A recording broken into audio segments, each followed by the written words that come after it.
Glória a Deus. Então, meus irmãos, nós estamos iniciando um estágio supervisionado pela nossa faculdade FACEB, um curso bacharel em teologia, no qual estou cursando, e nós estamos aqui para desenvolver um trabalho aqui na Igreja Assembleia de Deus, Ministério Fama, aqui no Parque Saudava 3. Vamos falar em cinco ministrações acerca do tema família. Então, nós acreditamos aí que vai ser de grande proveito para cada um de nós. Hoje falaremos sobre o tema família, né? É um projeto de Deus. Então vamos iniciar com uma oração, pedindo a Deus que venha abençoar e nos dar graça nessa noite. Amém? Vamos orar. Senhor, nosso Deus e nosso Pai, nós louvamos o Teu nome, engrandecemos o nome do Senhor. Agradecemos, ó Deus, por tudo que o Senhor tem feito em nossas vidas, nesse lugar. Aleluia, nesta igreja, nessa congregação, e nos disponibilizamos, Senhor, na Tua presença, para podermos, Senhor, ministrar essas 5 aulas, na qual teremos pela frente, Senhor, acerca de família, um assunto tão importante, tão relevante para os nossos dias, tão necessário, pelas dificuldades que nós temos enfrentado e temos visto na sociedade, por tudo que a igreja tem vivido e a igreja precisa, aleluia, desse conteúdo, desse aprendizado para o crescimento, para o amadurecimento e para que nós continuemos assim firmes nos princípios bíblicos, firmes, Senhor, na caminhada, no evangelho, na qual o Senhor nos chamou, Senhor, para realizar. Pedimos, Senhor, a Tua bênção, pedimos o Senhor que nos dê a direção e nos capacite nesses dias para essa tamanha obra, no nome de Jesus. Amém. Irmãos, aproveitando que vocês estão de pé, abra as suas Bíblias no livro do Gênesis, capítulo 2, versículo de número 18.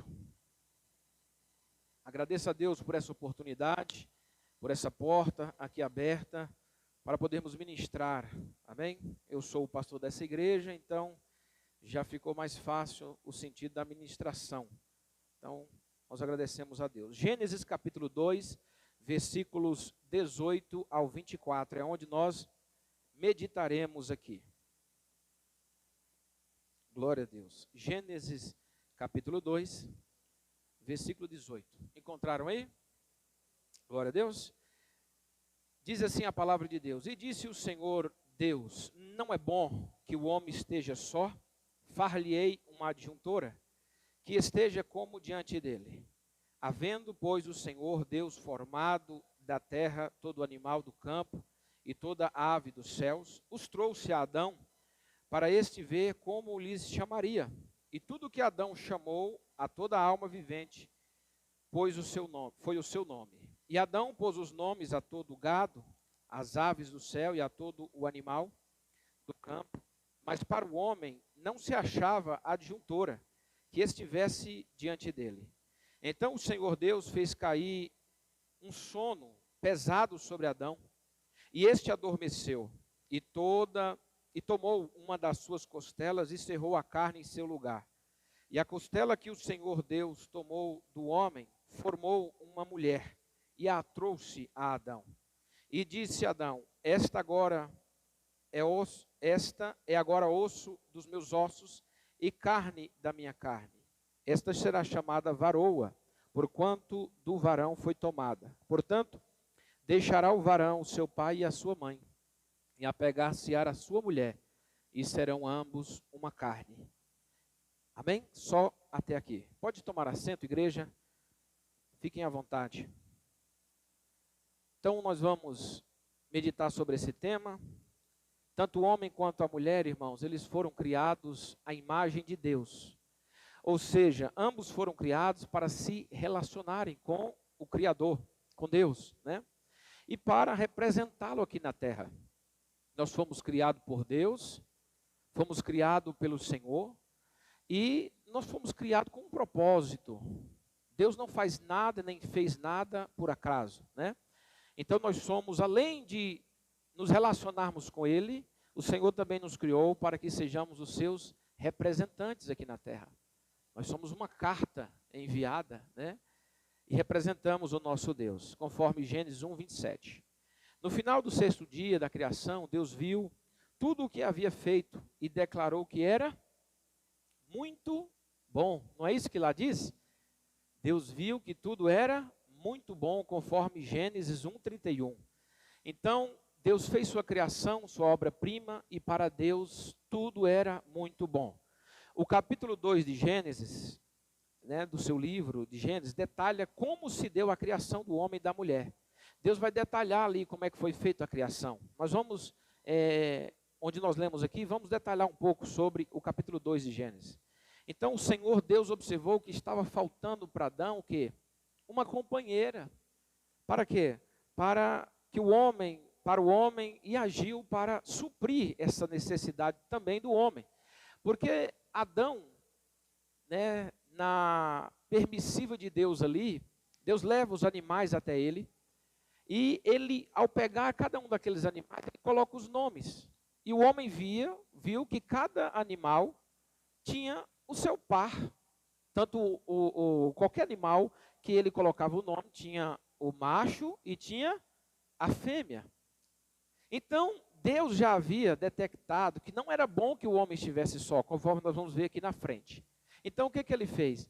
Ele percebeu, né, que o homem, para ele, faltava o quê? Uma companheira. Então, Deus inicia o seu projeto. Deus criou o matrimônio para que fosse indissolúvel. O casamento, ele é o quê? Indissolúvel. O que quer dizer indissolúvel? Quem pode me dizer? Que não pode se dissolver, acabar. E tudo que precisamos para uma vida matrimonial bem-sucedida é registrado onde? Na Escritura, na palavra de Deus. Então, a palavra de Deus, ela tem a receita. A palavra de Deus tem o manual. A palavra de Deus é a regra de fé do crente, do cristão, daquele que deseja conhecer de Deus, viver os princípios de Deus. Então, na palavra, nós encontramos as respostas que precisamos. Então, se eu quero uma família, um casamento abençoado, bem-sucedido, estruturado, eu preciso me basear na palavra. Deus não somente criou a instituição família, mas também estabeleceu princípios para que seus alicerces não ruírem diante das tempestades, para que essa instituição não venha falir, não venha, né, se dissolver. Deus criou o manual, as regras. Nós devemos, então, observar a palavra de Deus. Vamos prosseguir. Então, sabemos que no princípio Deus criou os céus e a terra. Gênesis 1:1. Primeiro versículo da Bíblia, primeiro capítulo, diz o que lá, então? Abre aí para você ver, para você acompanhar comigo. No princípio, criou Deus os céus e a terra. Então, Deus fez os céus e a terra. O que Deus está criando aqui? O universo. Deus está criando, né, toda a estrutura, o céu, a terra, o universo como um todo. Está se referindo à criação então do universo. Depois Deus criou todas as coisas, a luz, o firmamento da terra, animais, seres viventes. Nós conhecemos isso foi no quê? Nos 6 primeiros dias, certo? No 7º ele descansou. Então, após tudo isso, Deus então, ele vai criar o quê? O homem. E Deus, quando ele vai criar o homem, ele decide criar o homem à sua imagem e semelhança. Deus criou o homem à imagem e semelhança de Deus. A imagem e semelhança criou Deus o homem. Gênesis 1:27, com macho e fêmea os criou. Está aí no Gênesis. A imagem e semelhança, irmãos, como, pastor? Como a imagem e semelhança? Imagem e semelhança em justiça. Semelhantes a Deus em quê? Em santidade. E com a capacidade de quê? De se relacionar. Então, às vezes, como é que eu sou parecido com Deus? Eu tenho os poderes que Deus tem? Eu tenho a mesma autoridade que Deus tem? A semelhança na qual Deus me criou é conforme a dele, no sentido da autoridade, do poder? Não, não é. Mas é na capacidade de se relacionar, comunicar com o Criador, mostrando a ideia de Deus de quê? De companheirismo. Mostrando o princípio de Deus. Qual, pastor?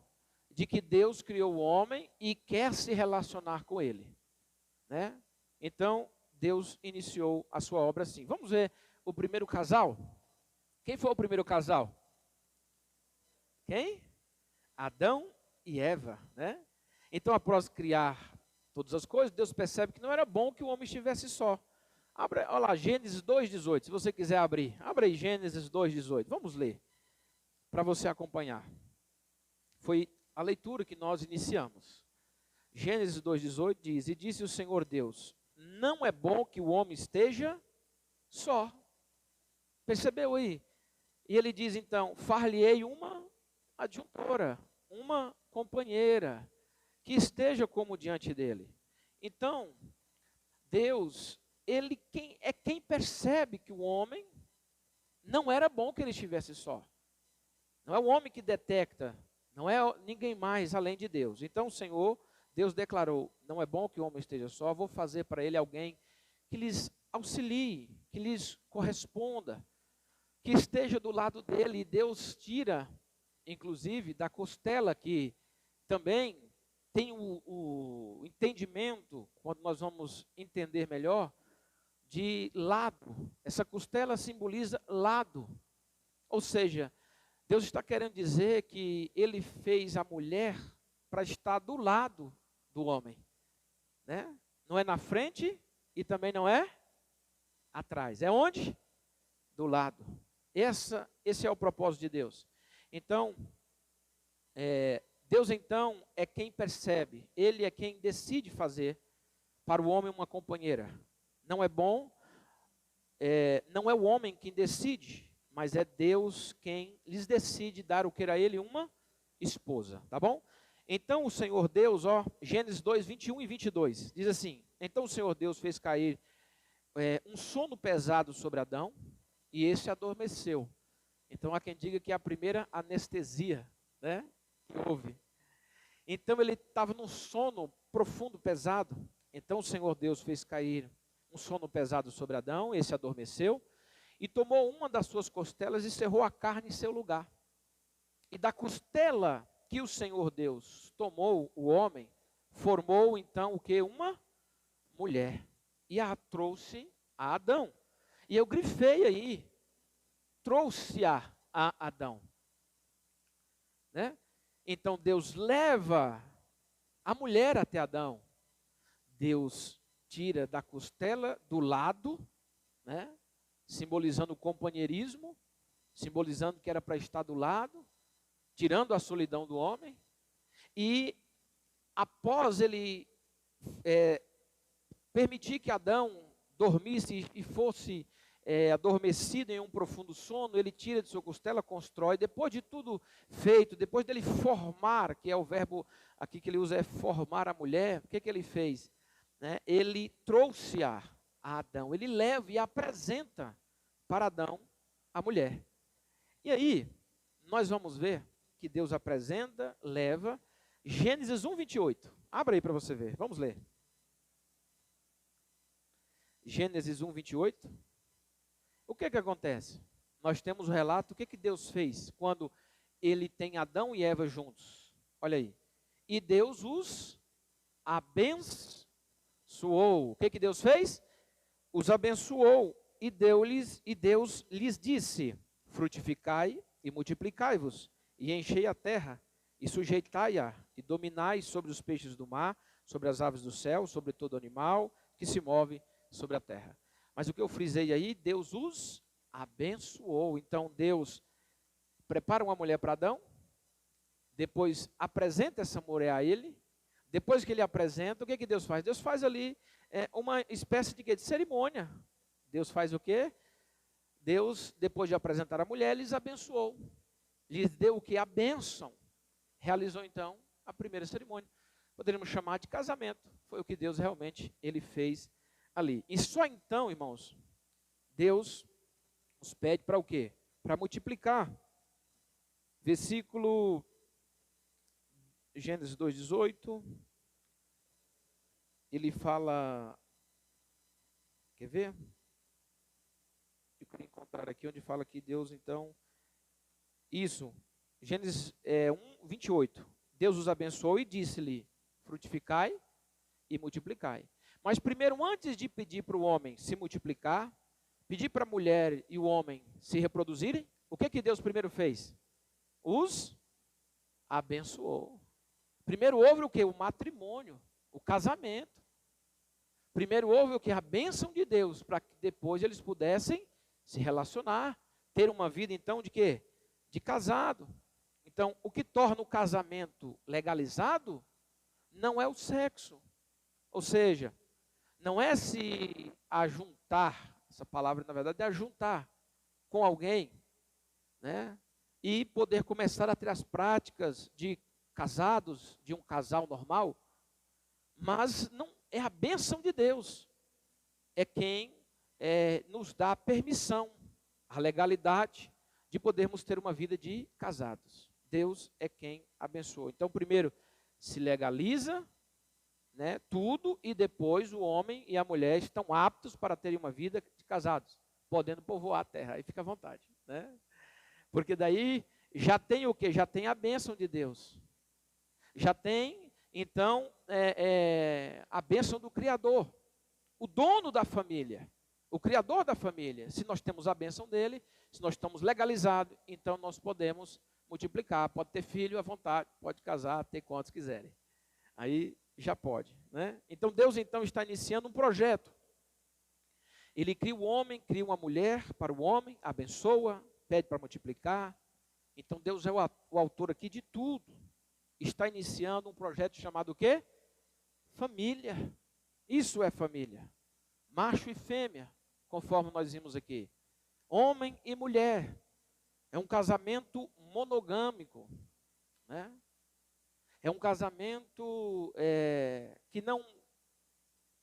que tem a possibilidade de quê? De se reproduzirem. E nós falaremos mais na frente acerca dessas questões.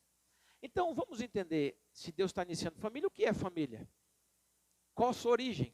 Né? Vamos entender mais um pouco. Então, o dicionário define a família como uma instituição, parentesco, organização e sociedade, né? É isso que o dicionário refere. A sociedade vê a família como uma instituição humana, na qual cada membro tem direitos. Contudo, a família é o quê? É resultado do plano de Deus, o qual revelou propósitos, orientações, atribuições para as mesmas nas Escrituras. Família é um resultado do plano de Deus. Guardem isso. Família é um resultado do plano de Deus, na qual ele não só cria e os abandona, muito pelo contrário, Deus revela os seus propósitos para a família, Deus dá orientações, atribuições para que esta família esteja conforme o seu plano, né? Conforme Gênesis 1, 27 e 28, Gênesis 18 a 25, onde nós lemos Efésios 5, 22, nós vamos essas referências aí, e nós vamos ver que Deus lá está orientando o modelo da família, a família que ele deseja, que ele almeja. Então, o casamento do ponto de vista cristão é uma relação amorosa entre um homem e uma mulher, e sob a orientação de Deus, manifestam publicamente o desejo de pertencerem um ao outro até que a morte os separe, né? Então, o que Deus uniu, diz a Bíblia, não separe o homem, é até que a morte o separe. Esse é o projeto de Deus para a família.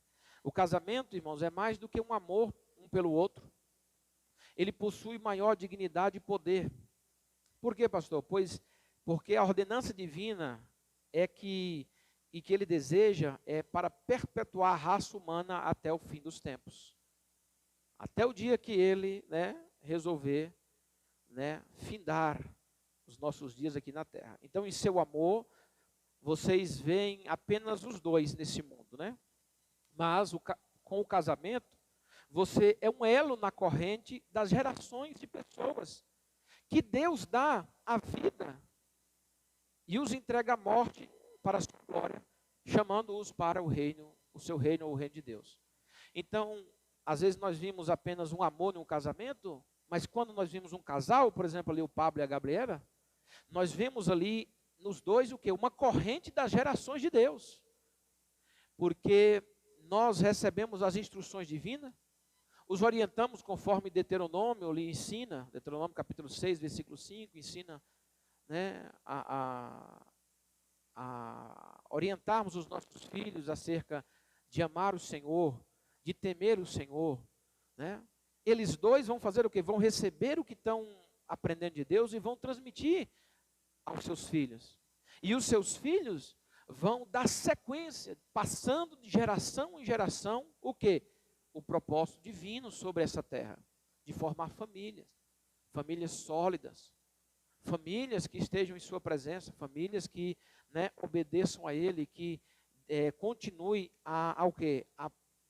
A formar outras gerações, né, na presença dEle. Então o casamento, eu quero destacar aqui, né, no meu ponto de vista, é a maior ligação ou elo existente que o homem faz depois de Deus. No meu ponto de vista, mas baseado na palavra, eu creio. Por quê? Eu vou provar aqui. Porque a nossa maior ligação, primeiro, devemos amar a Deus sobre todas as coisas. Esse é o primeiro mandamento, conforme Mateus 22, 37 e 38. A versão da NVI, da Bíblia NVI, diz assim, respondeu Jesus: ame o Senhor Deus de todo o teu coração, de toda a sua alma e de todo o seu entendimento. Este é o primeiro e maior mandamento. Não tem outro mandamento maior do que esse. O mandamento maior é amar a Deus sobre todas as coisas, né? Então, essa é a primeira ligação. Não existe um elo maior entre eu e Deus. Mas depois desse elo, né, ele ainda diz assim, João 15, 13, na versão Almeida Revista Corrigida, diz: ninguém tem maior amor do que este, de dar alguém a sua vida pelos seus amigos. Está falando de quem? Do amor de Deus, em dar o seu Filho, Jesus, para morrer por quem? Por nós. Então não existe amor maior do que esse, ele está dizendo. Depois desse amor, depois desse elo que temos entre nós e Deus, o maior elo que você que é casado, eu que sou casado, nós que pretendemos casar, nós vamos formar é com quem? Com o nosso cônjuge. É com aquele que nós decidimos casar. Depois de Deus, quando o homem se casa, ele forma a maior aliança terrena. Se torna uma só carne. Com quem? Com o seu cônjuge. Pastor, mas onde é que ficam os filhos? Nós vamos aprender a falar um pouco sobre filhos, né, nas próximas aulas. Mas os filhos, eles nascem depois da sua união. Depois de um tempo. E depois, os filhos também vão embora, né? Então você começa com a sua esposa e você finda os seus dias com ela, né? Eu gosto de dizer, né, gagar os dois, né? Um colocando comida na boca do outro. É assim, os filhos vêm e depois vão, mas vocês dois não, iniciam juntos e terminam juntos. Uma só carne, nós só somos com o cônjuge, com o esposo, com a esposa, né? Uma só carne, só somos com eles. Agora, com o filho tem o nosso sangue, né?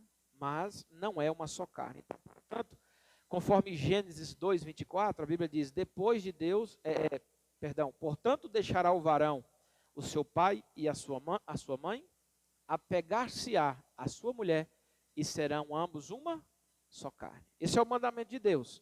Depois, Gênesis 2, 23, e disse Adão, quando ele vê a mulher, quando Deus apresenta para ele, o que ele fez?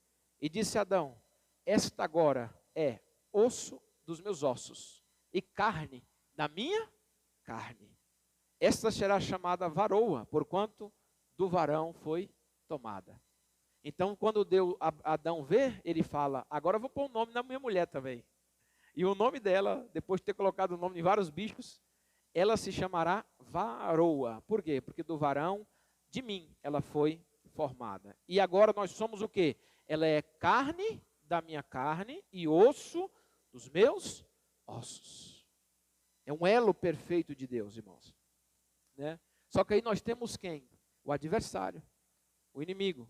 O adversário de Deus, e é também o nosso adversário, e adversário de tudo que Deus idealiza, criou ou idealiza, né? Satanás é o adversário. E ele é um adversário, irmãos, revelado. Por mais que não o vemos aqui de forma física aos nossos olhos, mas ele é um adversário revelado. Ele sempre se revelou, né? Então, nós temos aí uma imagem, né, lá como se fosse no Éden, a serpente conversando com, né, a mulher e com o homem. Então, o inimigo das nossas almas, que também é chamado na Bíblia de diabo, adversário, Satanás, né? Ele é um inimigo declarado de Deus e também de suas criações. Eu preciso compreender que se ele se levantou contra Deus, se ele se rebeliou contra Deus, contra a criação de Deus, ele vai se rebeliar e se levanta e vai lutar contra o quê? Contra a família também. Né? Então a família não é diferente. Ele sempre está lutando para destruir os planos de Deus na união de um casal. Certo, irmãos? Satanás está sempre criando situações para tentar tirar o casal da presença de Deus. Então, desde o princípio, o que a serpente fez? Enganou a Eva, ela comeu do fruto, deu ao seu marido e ele também comeu. Entrando no mundo, então, o que? O pecado. Então, Satanás procura destruí-la, destruir a família. Ele despreza e ataca o casamento. Ataca o casamento, a família. Faz o mundo pensar, sabe o quê? Que o casamento é desnecessário. É uma coisa do passado. A Bíblia declara, irmãos, que o matrimônio deve ser o quê? Venerado. Se a família for destruída, a sociedade inteira, as suas igrejas serão o quê? Seriamente afetadas. A base da sociedade é a família. A família é quem traz estrutura para a sociedade. E a família começa com o matrimônio, com a união, com a bênção de Deus. Sempre foi assim. Então, nesse tópico aqui, faz o mundo pensar que o casamento é o quê? Desnecessário. O homem se ajunta com a mulher, né? E aí ele começa já a ter uma relação de casado, né? Começa a ter filhos, procriam. Para que casar? Para que legalizar? Para que esse negócio de casamento? Não precisa.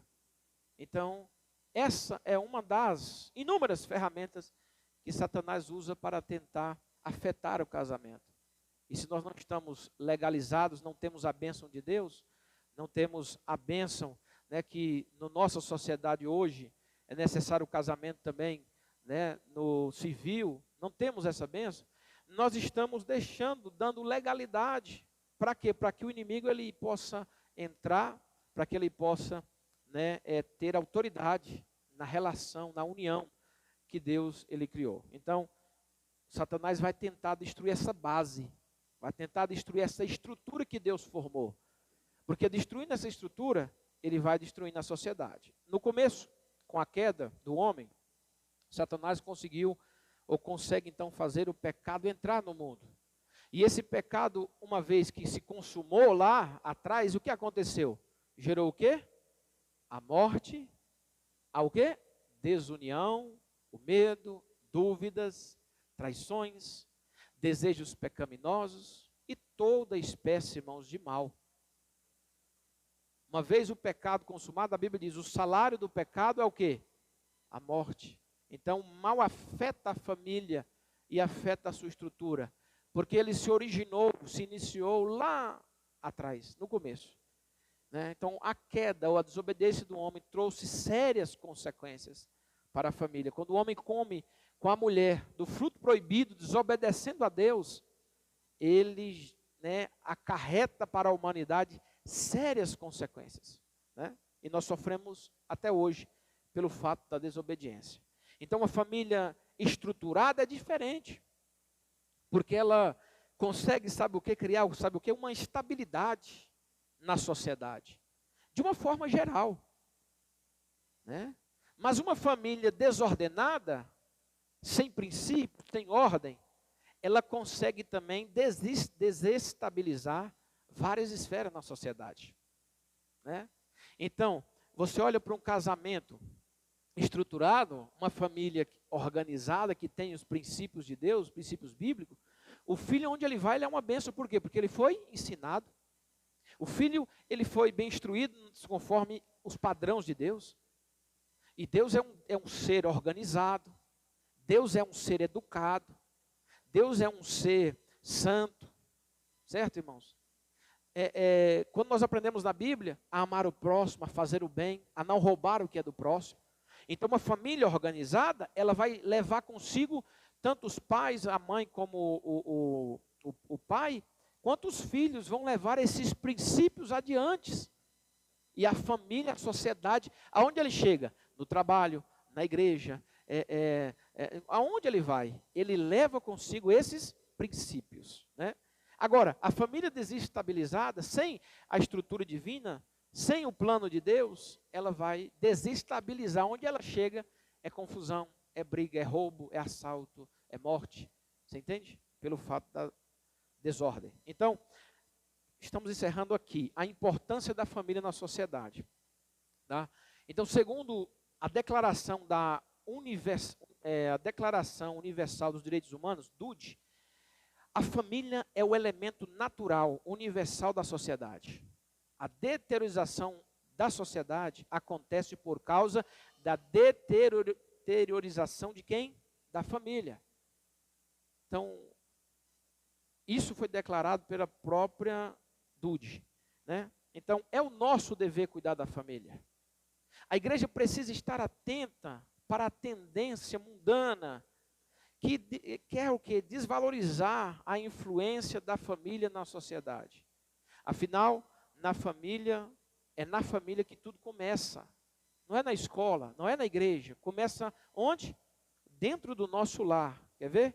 O primeiro meio social que o ser tem conhecimento, o ser humano, a criança, ela se desenvolve e começa a conhecer, primeiro é o quê? É o seu lar, é a sua família, é o contato com seus pais, né? Independentemente de sua formação, é na família que o ser humano começa a amar, a se importar com o próximo, seguir regras, receber as primeiras noções do certo e do errado. É na família, em casa, que influenciarão no seu comportamento na sociedade. Portanto, é a base da vida social, né, a família. Então, sobre Satanás, a palavra de Deus nos ensina que uma única forma, irmãos, de vencermos o maligno é o quê? Conforme Tiago, capítulo 4, versículo 7. Sujeitai-vos, pois, a Deus, e o quê? Resisti ao diabo, e ele fugirá de vós. É o quê? Sujeitando a Deus e resistindo ao diabo. Se a família sujeitar a Deus, resistir ao diabo, ele vai fugir. Pois o segredo da nossa vitória contra Satanás começa com o quê? A nossa submissão a Deus, ou seja, sujeitando a Deus, submetendo a Deus, estando sujeito às suas vontades, aos seus princípios. Eu quero uma família, pastor, abençoada. Submeta aos princípios de Deus, submeta às regras divinas e depois resista ao inimigo e ele fugirá de vós. E quando resistimos ao adversário, não nos esquecemos de quê? Das armaduras de Deus.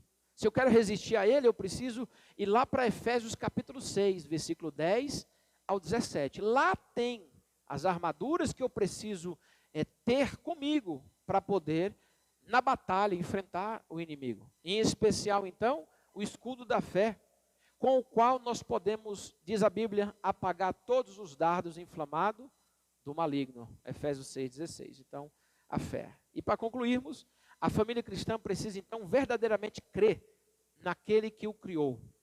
Usar a sua palavra, a Bíblia Sagrada, para direcionar suas tomadas de decisões em suas vidas espirituais. O fracasso de uma família às vezes está nas decisões espirituais que ela toma, sem a direção de Deus, sem a vontade de Deus, sem observar os mandamentos do Senhor. Coloque o seu casamento e a sua casa em ordem, com os princípios da palavra de Deus. Então siga, sabe o quê? O manual do fabricante. Quem é o fabricante da família?